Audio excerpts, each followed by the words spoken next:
Bismillahirrahmanirrahim. Alhamdulillahil hayyil ladzi la yamut.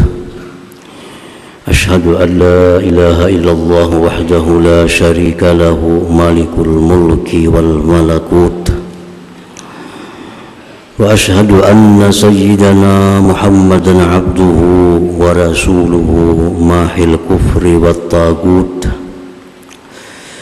Allahumma salli wa sallim wa barik ala sayyidina Muhammadinil man'uti bi ahsanin nu'ut wa ala alihi wa sahbihi wa zurriyatihi wa atba'ihi ashabit ta'ati wal qunut, amma ba'du. Yang kita muliakan dan kita hormati para habaib dan para alim ulama, para muhibbin, hadirin hadirat rahimakumullah. Puji dan syukur yang tidak terhingga kita haturkan kehadirat Allah Subhanahu wa ta'ala, yang mana dengan taufik dan hidayah serta inayahnya jualah kita malam ini kembali bisa berkumpul di majelis Bustanul Muhibbin yang penuh berkah dan rahmat ini. Salawat dan salam atas junjungan kita Nabi besar Muhammad sallallahu alaihi wasallam dan seluruh keluarga, para sahabat, zuriat dan pengikut beliau ila yaumil qiyamah. Para muhibbin rahimakumullah, As-salis wasitun min asma'illah al-husna al-hayy, yang ke-63 dari asma'ul husna, nama-nama Allah yang indah adalah al-hayy. Al-hayyu huwal mawsufu bil hayat allati la yajuzu 'alaiha al-fana'u wal maut.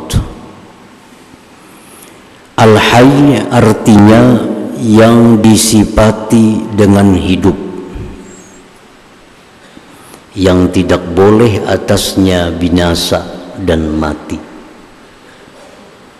Seringkali diartikan al-hayy adalah yang maha hidup. Allahu ta'ala hayyun bidzatihi, Allah Ta'ala itu hidup dengan zatnya. Hayyun bidzatihi, Allah hidup dengan zatnya. Oleh karena itu tidak akan datang kepada Allah kematian, tidak akan datang kepada Allah kebinasaan, karena dia hidup dengan zatnya yang qadim. Wa amma hayatu ghairihi, adapun hidupnya selain Allah, hidupnya manusia, hidupnya hewan, malaikat, fahiya mustamaddatun, itu diambil, diberikan pertolongan bi amdadillah ta'ala, dengan pertolongan Allah Subhanahu wa ta'ala. Selain Allah itu hidup karena dihidupkan oleh Allah, sampai pada waktunya akan ditarik kembali oleh Allah. Nah, sedangkan Allah itu hidup bizatihi, dengan zatnya. Zat Allah itu qadim, zat Allah itu baqa, maka hidup Allah pun qadim, hidup Allah pun juga adalah baqa. Para muhibbin rahimakumullah, di waktu Rasulullah sallallahu alaihi wasallam wafat,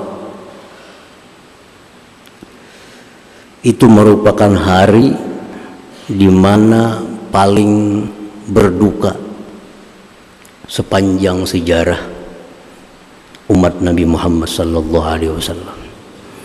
Tidak ada hari, tidak ada musibah yang paling besar menimpa umat Nabi ini melebihi daripada wafatnya junjungan kita sallallahu alaihi wasallam. Di waktu Rasulullah itu wafat, sahabat Nabi ini terbagi bermacam-macam. Ada sahabat Nabi yang diam, membisu, kada bisa bersuara apa-apa begitu mendengar kabar Rasulullah wafat.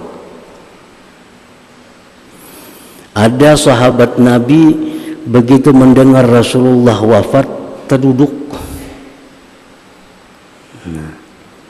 Ada sahabat Nabi yang begitu Rasulullah dikabarkan wafat, zuhila aklu, linglung akalnya. Termasuk Sayyidina Umar bin Khattab radhiyallahu anhu. Umar kada percaya bahwa Rasulullah itu wafat. Sampai-sampai beliau berkata, siapa yang mengatakan Rasulullah wafat, akan aku pancung lehernya, ujar Sayyidina Umar waktu itu. Datanglah Sayyidina Abu Bakar Siddiq radhiyallahu anhu, masuk ke dalam kamar Abu Bakar, melihat bahwa Rasulullah memang wafat. Lalu Abu Bakar keluar menghadap kepada kaum muslimin. Apa ucapan Abu Bakar? Faman kana ya'budu Muhammadan fa inna Muhammadan qad mat. Wa man kana ya'budullah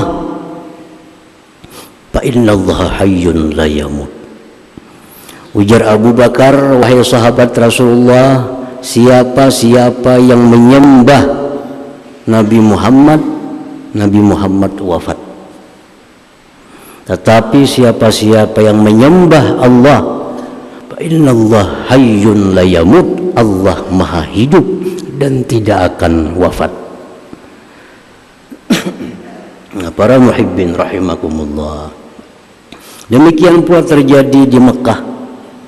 Di Mekah ini sahabat-sahabat Nabi begitu mendengar Rasulullah wafat, sama dengan di Madinah, ada yang lumpuh, ada yang membisu, ada yang linglung, bahkan sampai ada yang murtad. Nah, sehingga di Mekah waktu itu salah seorang sahabat Nabi yang bernama Suhail, dialah yang berdiri di depan Baitullah menyampaikan ucapan seperti Abu Bakar tadi, bahwa Rasulullah memang wafat. Siapa yang menyembah Rasulullah, Rasulullah wafat. Tapi siapa yang menyembah Allah, Allah hayyun, Allah maha hidup, la yamut, dan tidak akan bakal wafat. Para muhibbin rahimakumullah, qala Allah Ta'ala, Allah berfirman di dalam Al-Quran, Allahu la ilaha illa huwal hayy. Allah tiada Tuhan selain Dia, Al-Hayy, yang maha hidup. Wa qala ta'ala, firman Allah lagi dalam Al-Quran, wa tawakkal 'alal hayyil ladzi la yamut, dan bertawakallah engkau, berserahlah engkau kepada Allah, kepada yang maha hidup, yang tidak bakal mati, yaitu Allah subhanahu wa ta'ala. Kita bertawakal, kita berserah nasib kita kepada Allah, karena Allah itu maha hidup, kada akan mati.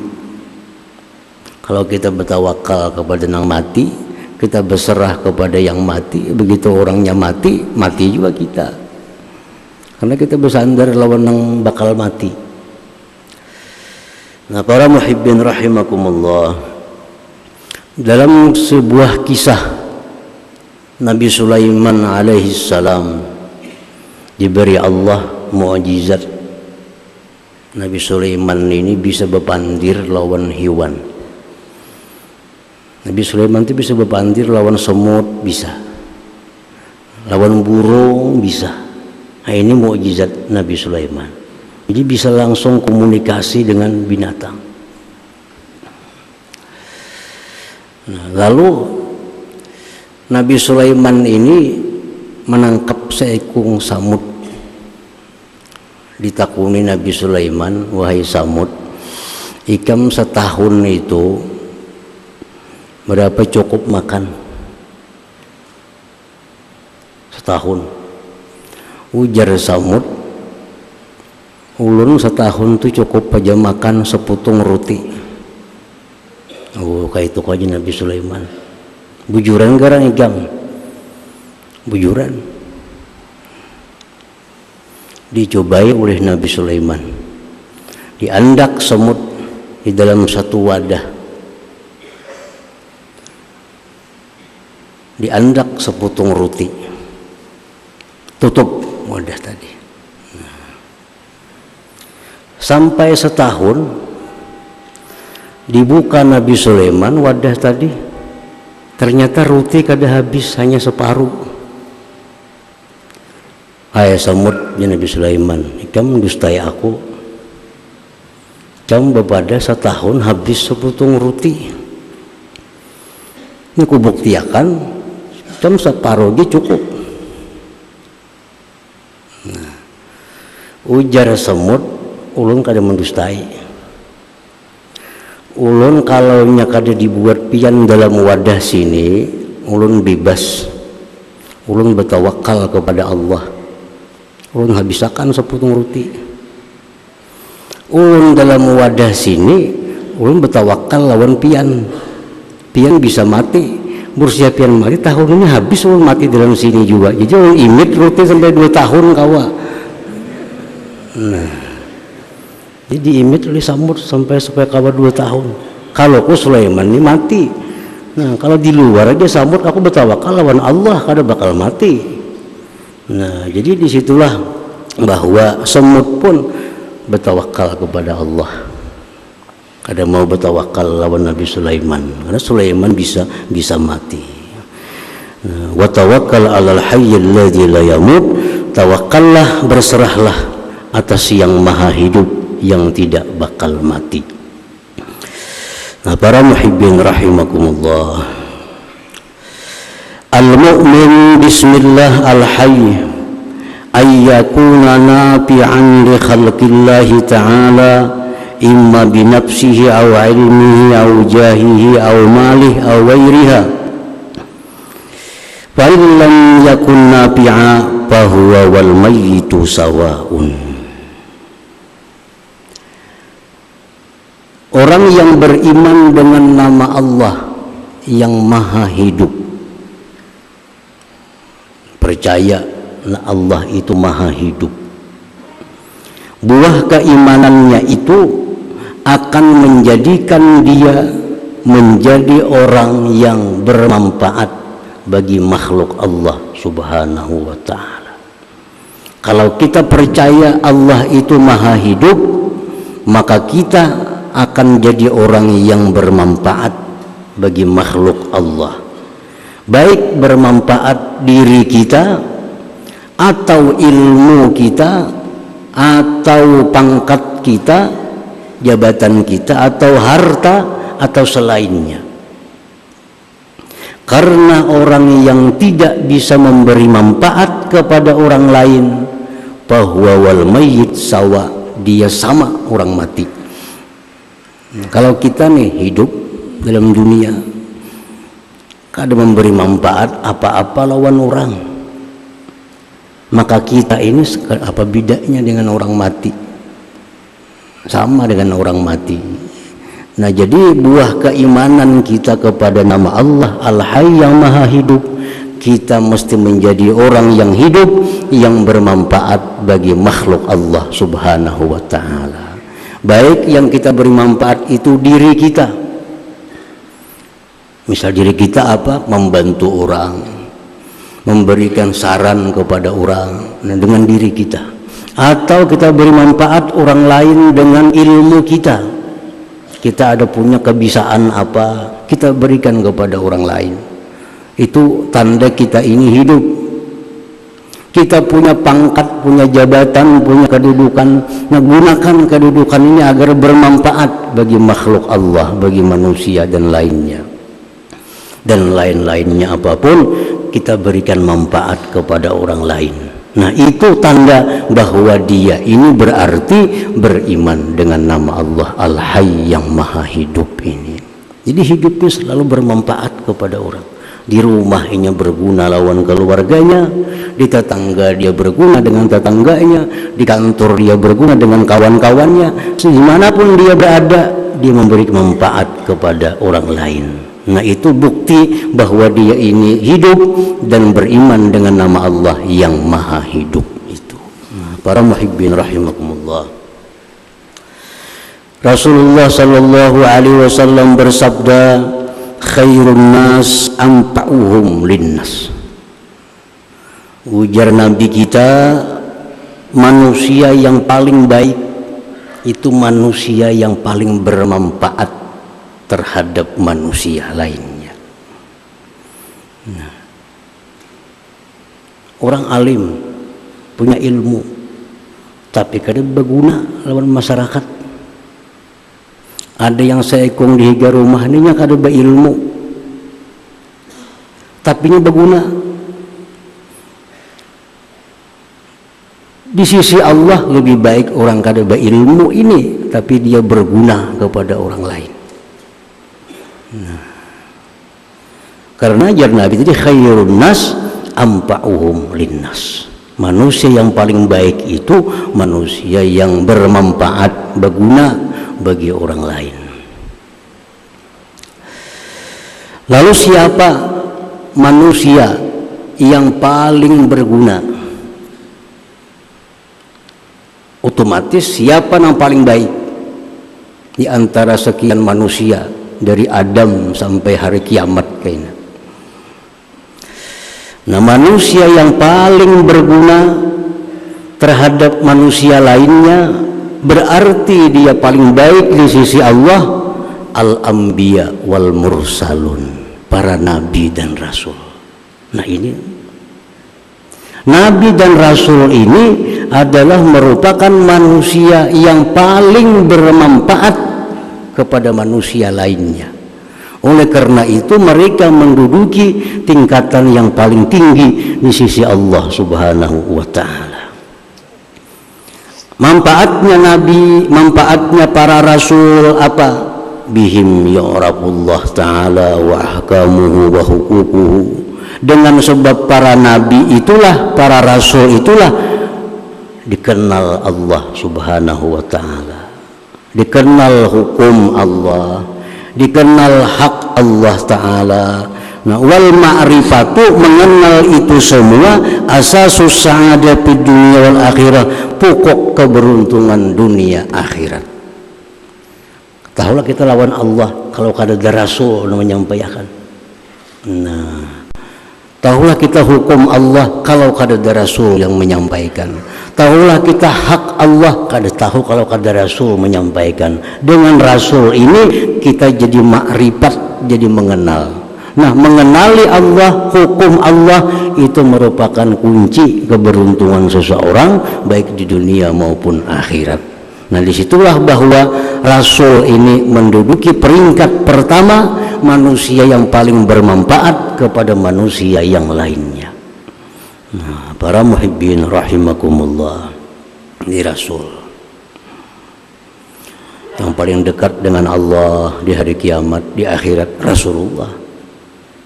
Yang paling tinggi kedudukannya di surga para nabi, para rasul, karena mereka itu orang yang paling bermanfaat kepada manusia yang lainnya. Nah, yang kedua yang memberi manfaat kepada manusia setelah para nabi dan para rasul, al ulama warasatul anbiya, para ulama yang mereka ini merupakan pewaris para nabi. Nah, para ulama ini yang paling bermanfaat kepada manusia sesudah nabi dan rasul.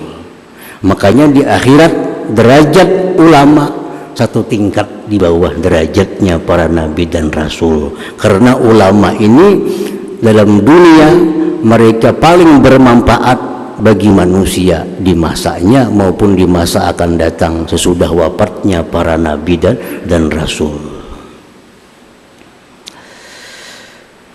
Ulama yang macam apa yang memberikan manfaat ini? Ulama itu artinya orang-orang yang punya ilmu agama, orang-orang yang punya pengetahuan agama itu disebut ulama. Secara umum setiap orang yang punya ilmu pengetahuan agama disebut mereka itu ulama, dan ulama itu pewaris para nabi. Nah, macam apa ulama yang pewaris para nabi ini? Dijelaskan bahwa alladzina yursiduna an-nas ila salamatihim wa salahihim fid dunya wal akhirah. Ulama pewaris nabi itu ialah orang-orang yang memberikan petunjuk kepada manusia tentang keselamatan mereka dunia dan akhirat. Itu satu dulu. Yang namanya ulama pewaris nabi yang sangat bermanfaat kepada manusia, yang punya kedudukan setingkat di bawah para nabi dan rasul, ialah orang-orang berilmu agama yang mereka itu memberikan arahan kepada manusia tentang keselamatan dan kebaikan mereka dunia dan akhirat. Amunnya punya ilmu tapi diam menjadi rumah, kada mau urusi orang. Nah, ini kada termasuk ulama warasatul anbiya ini. Segan dirinya seorang aja, kada memberi manfaat kepada orang lain. Nah, itu kada pewaris nabi. Nah, jadi mesti memberikan arahan kepada manusia apa-apa yang membuat mereka selamat di dunia dan akhirat. Oh, ini kada boleh, hukumnya ini haram, ini yang boleh, ini yang halal, ini yang wajib, ini yang sunat, ini yang, nah itu tugasnya para ulama warasatul anbiya ini. Yang kedua, ulama warasatul anbiya itu alladzina yu'allimuna an-nas ala qadri uqulihim wa maqamatihim. Mereka ulama pewaris nabi itu mengajarkan ilmu menurut kadar akal dan kedudukan manusia, menurut akal dan kemampuan manusia. Karena ilmu ini kada semuaan bagus disampaikan kepada manusia. Ada ilmu-ilmu yang bagus disampaikan hanya untuk sebagian manusia, tapi kada bagus kepada sebagian yang lainnya. Nah, sehingga orang kada salah paham, kada salah mengerti tentang agama Allah subhanahu wa ta'ala. Jadi diitihi, dilihat, diperhatikan orang-orang yang menuntut ilmu ini kayak apa akal pemahamannya. Ingat sini akalnya, maka yang diberikan ilmu ingat sini dulu pasnya, supaya jangan salah tangkap, jangan salah pemahaman akibat menyampaikan ilmu tanpa melihat kemampuan yang menerima ilmu ini. Nah, itu ulah pewaris para nabi. Yang ketiga, pewaris para nabi itu adalah alladzina la yarjuna as-sawab illa minallahi ta'ala. Orang-orang yang berilmu, yang mengajarkan ilmunya kepada manusia, yang tidak mengharapkan ganjaran balasan kecuali dari Allah subhanahu wa ta'ala. Nah, jadi 3 syarat itu ulama warasatul anbiya yang mereka ini menempati peringkat kedua manusia paling bermanfaat terhadap manusia yang lainnya. Nah, para muhibbin rahimakumullah. Yang ketiga, manusia yang paling mulia di sisi Allah karena paling bermanfaat dengan manusia, al-imamul adil, imam yang adil. Lain imam sembahyang, lain imam adilnya artinya pemimpin yang adil. Mulai presiden, gubernur, bupati, itu pemimpin-pemimpin. Bila mereka ini pemimpin ini adil, maka mereka sangat bermanfaat bagi manusia dan kedudukan mereka sangat tinggi di sisi Allah Subhanahu wa taala. Kapan disebut pemimpin itu adil? Supaya jangan merasa adil, ada aturannya. Ini bisa disebut adil, ini bisa disebut kada adil. Pemimpin yang adil itu alladzi yahkumu bihukmillah, yang menghukumkan dengan hukum Allah. Itu syaratnya. Seorang pemimpin kada bisa akan adil kalau yang dipakainya bukan hukum Allah. Karena hukum Allah itulah hukum yang paling baik untuk manusia. Tidak ada hukum yang lebih baik daripada hukum Allah untuk kita, untuk manusia ini. Nah, kalau ada pemimpin yang memakai hukum Allah sebagai hukumnya, maka inilah pemimpin yang adil, pemimpin yang sebaik-baik manusia di sisi Allah Subhanahu wa taala. Anfa'uhum linnas. Bagaimana kalau pemimpin itu memakai hukum Allah? Satu, pemimpin yang memakai hukum Allah sebagai hukumnya itu, pertama dia memikirkan, mengusahakan kesejahteraan, kemakmuran rakyatnya baik dunia maupun akhirat. Itu satu. Kalau pemimpin nih berpegang lawan hukum Allah, pemimpin ini pasti yang dipikirkannya, yang dikerjakannya itu supaya rakyatnya ini sejahtera baik duniawi maupun ukhrawi. Itu aja pikirakannya. Duduk sorangan, yang dipikirkannya apa? Kayak apa rakyatku ini supaya nyaman, kayak apa supaya nyaman beribadah, kayak apa rakyatku supaya nyaman cari usaha, kayak apa rakyatku supaya nyaman dapat duit. Itu yang dipikirkannya oleh imam yang adil ini. Nah, yang kedua, yang disebut imam adil itu yang memberikan rasa keamanan, ketentraman kepada rakyatnya. Rakyatnya rasa aman, rasa tentram. Salawasidin ini jadi pejabat, bupati ini misalnya, gubernur nih, rakyat merasa aman, rasa tentram. Nah, itu yang kedua. Yang ketiga, memberikan keadilan dalam hukum dan manfaat kepada rakyatnya. Nah, memberikan keadilan dalam hukum dan manfaat kepada rakyatnya. Membagi-bagi apa rata lawan rakyatnya, menghukumkan apa adil dalam hukumnya. Nah, bila ada pemimpin yang macam ini, baik apapun namanya, bupati atau gubernur atau presiden yang macam itu, maka ini disebut al-imamul adil, imam yang adil, yang menempati nomor 3 setelah para nabi, para rasul, para ulama, dan imam yang adil ini. Nah, para muhibbin rahimakumullah, Rasulullah SAW bersabda, yaumun min imamin adil abdal min ibadati sittina sanah. Ujar Nabi, satu hari imam yang adil ini lebih abdal daripada ibadah rakyat 60 tahun. Daripada Allah memuliakan.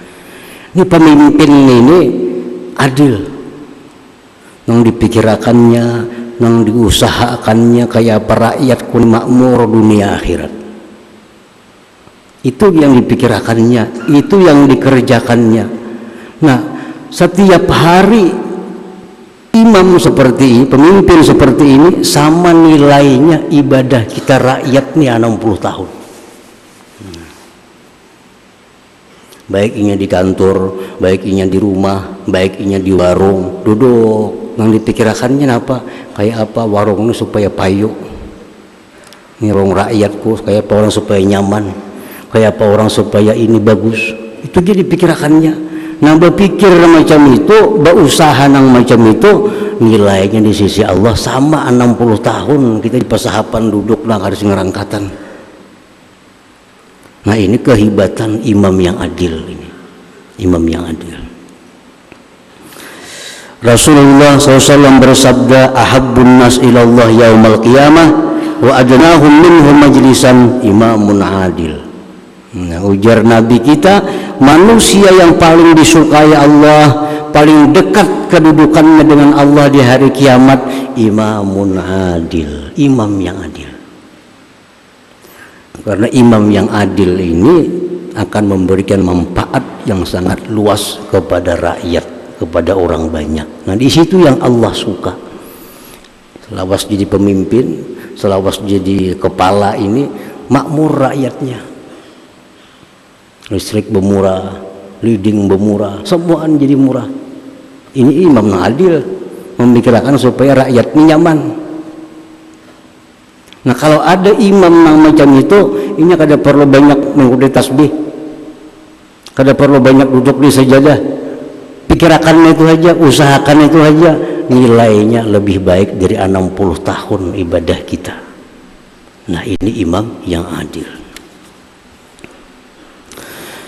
Rasulullah SAW bersabda, salah satu la turaddu da'watuhum, ada 3 orang yang doanya kada ditolak oleh Allah. 1, al-imamul adil. Nah, imam yang adil itu kalau berdoa kepada Allah, doanya kabul, doanya diterima oleh Allah Subhanahu wa ta'ala.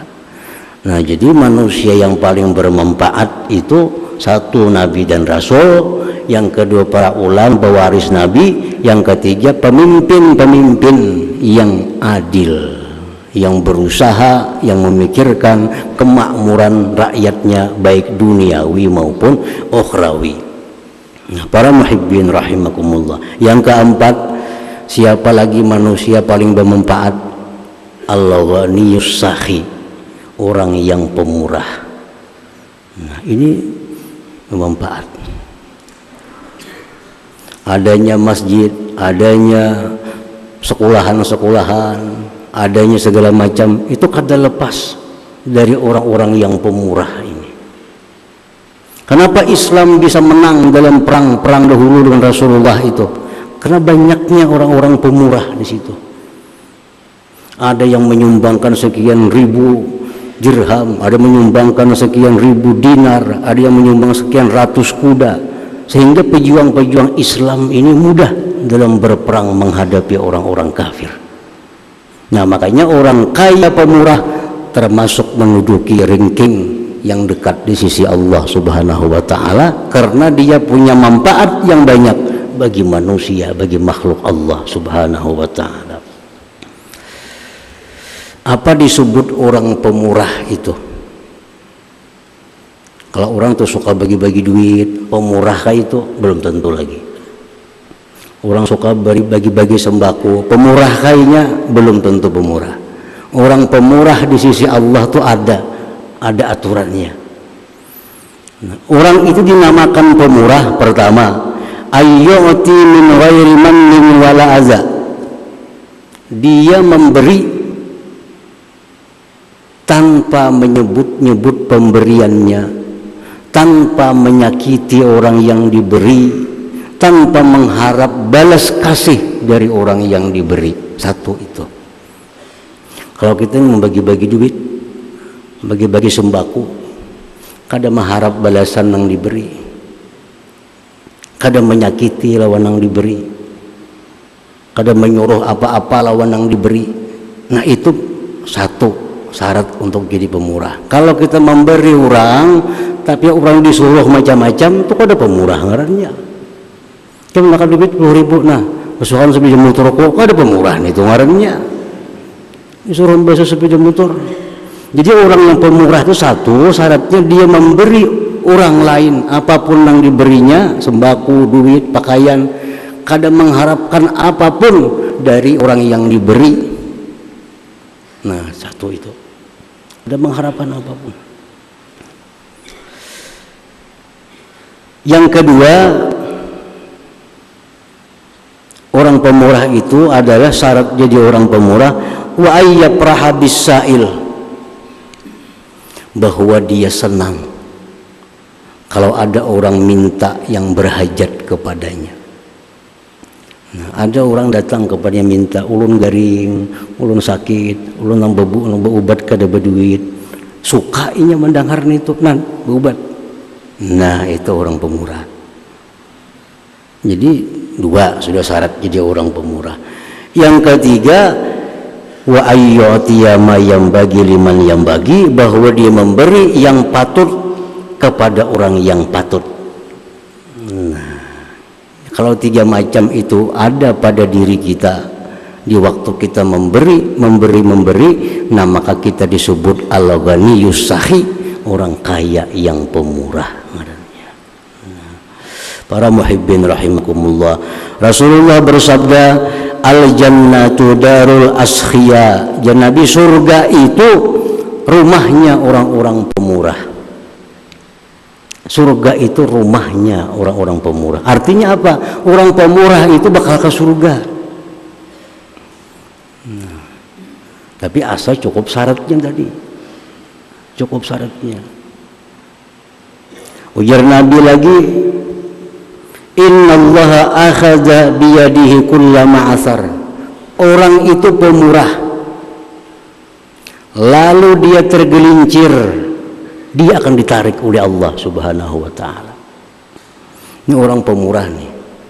Ini pemurah.